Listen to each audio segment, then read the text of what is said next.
Wine ফাসাদাত, আর যে নামাজ নষ্ট করে, যে রাত 2টায় ঘুমায়, মোবাইল দেখে, 12টায় ঘুমায়, ক্লান্ত হয়ে ফজরে ওঠে না, জোহরে কাজ, আসরে ক্লান্তি, মাগরিবে আড্ডা, ঈশায় আবার কাজ, যে 5 ওয়াক্ত 17 রাকাত নামাজ নষ্ট করে, যুবক বৃদ্ধ, মহিলা পুরুষ, এবং কি হিজল তমাল, তার প্রতিও সালাত ফরজ, তার প্রতিও ঈমান ফরজ, তার প্রতিও সামর্থ্যবান হলে যাকাত ফরজ।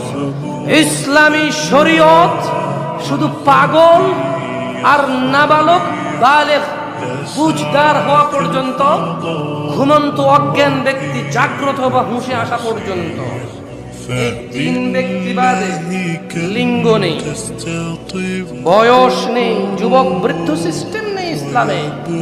সবার উপরে নামাজ ফরজ।